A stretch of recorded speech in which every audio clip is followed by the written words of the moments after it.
Hello, welcome back to FPL Graduates YouTube channel and welcome back to another video where we're going to be talking about our transfer targets. As you can see, we're not both together at the moment. We've had to record this at two separate times.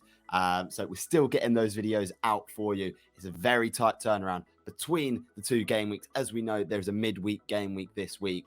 So let's go through our transfer targets for this week and the players that we're keeping an eye on.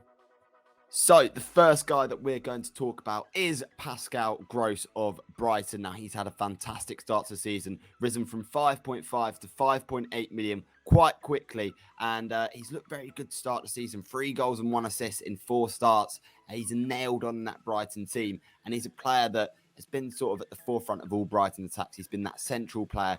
All the attacks go through him. And Brighton have a very good start to the season, very solid defensively. And as you can see here, Pascal Gross has produced an XG of 1.47, but an XA of 1.69. That's 2 fantastic statistics for Pascal Gross. And if we just look at their fixtures coming up, game week 5 is definitely a fixture I can see Gross getting some sort of return. And yeah, they're looking tasty all the way up until game week 9. So for me, it's definitely a watch. And for my team personally, I'm probably looking towards bringing in Pascal Gross for these run of 4 fixtures before the wild card. So yeah, I think Pascal Gross, very, very good player, could potentially get a lot of returns. And at that budget price point, he's almost sort of the perfect replacement to go for. He's a little bit cheaper than someone like Rodrigo, who you may struggle if you've got like someone like Bailey at 5 million. You may struggle to make that jump to him. So Pascal Gross is almost that perfect median player that you're looking towards to own. 13% owned. I believe that's gone up a little bit higher since then. But there's definitely a case to be made to say, look, Pascal Gross is a great budget enabler for your midfield. Okay, so the next guy we're going to be talking about is Ivan Toney. Now, wow, again, the fixtures are probably the key of what we're looking at in our transfer targets. Form and fixtures is always key, and Ivan Toney has both of those. He's looked very good to start the season. 2 goals and 2 assists in the opening 4 game weeks of the season. And I've been saying this for a long, long time. Since Brentford went up, he's been involved in like 50% of all of Brentford's goals. He's absolutely key in that attack. And if you look at the fixtures coming up, they're fantastic as well. Palace away, Leeds at home, Southampton away, and Bournemouth away with Arsenal at home in between. And at 7.2 million, I do think FPL have underpriced him slightly. I think maybe 7.5 million may have been a bit fairer, which is why we see his ownership at 19%. That's quite high at the moment, but there's no doubt that he will get returns in these next 5 fixtures. And yeah, he's nailed on then that team at Brentford. We all know that sort of rotation is coming up, especially with the Champions League coming into play and the congested fixture schedule at the early stages of the season. Toney is going to be nailed on in that Brentford team to start every single week. So it's almost a really safe option to go for.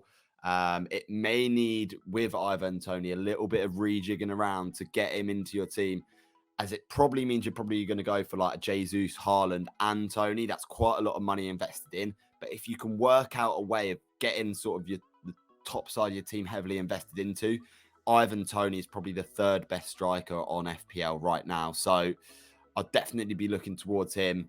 And yeah, let's see the next player that Josh is going to be looking for the transfer targets. Okay, so into my 3 transfer targets for this week. We're going to kick it off with Harvey Elliott of Liverpool.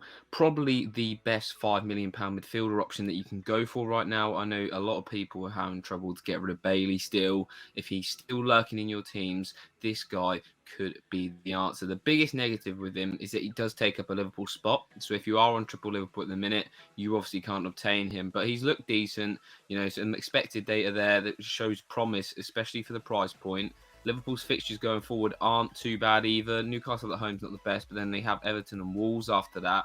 Very decent fixtures for the next 3. I don't see him getting rotated too much just because of the amount of injuries that Liverpool have in their midfield as well. And he's a massive differential. So I think, yeah, he's one to keep an eye on. Other than his goal at the weekend against Bournemouth, he has been creating chances in the other games. Picked up 2 bonus points in their draw against Crystal Palace. So he's got the potential. Obviously, it's the best of a bad bunch at 5 million, but I think he's definitely worth considering if you haven't got the Liverpool triple up. Next up, we have Purvis Estupan from Brighton, their new left wing back signing to replace Cucurella.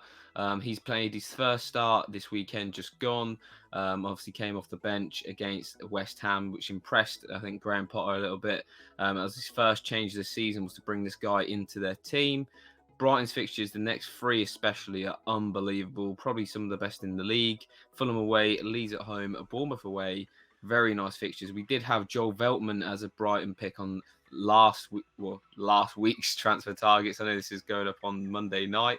And he's equally just as good a version. I think any Brighton defender at 4.5 million that plays is a very good option. We picked him out because he's a massive differential left wing back, so could get some of those attacking returns too.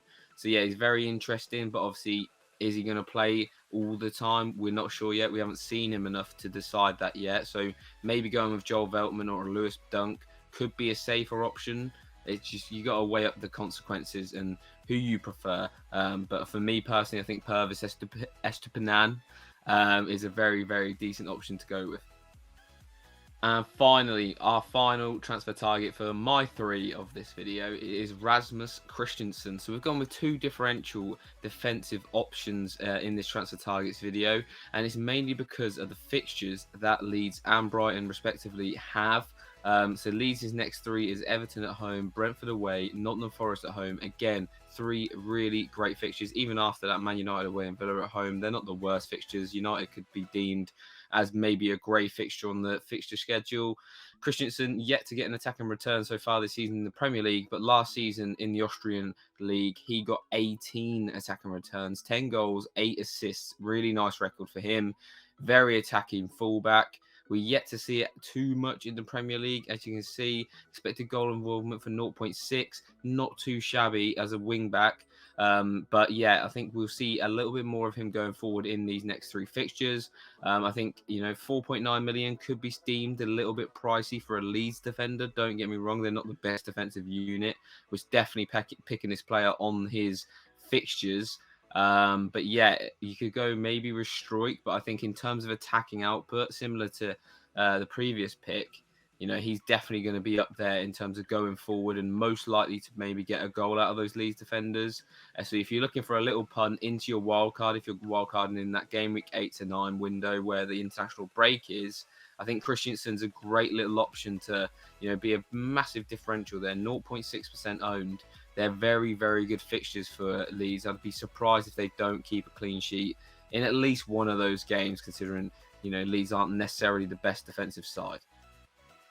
So that wraps up our transfer targets for this game week 5. Let us know who your transfer targets is in the comments. I know it's been a bit of a rush video and a little bit different to what we usually do. It's just because of how tight the deadline schedule is. So bear with us. Normal content should be resuming for the next deadline. Don't worry about it. But thanks for watching. Like, comment, and subscribe. Check out the Patreon in the description too. And I'll see you later. Have a good game week, everyone.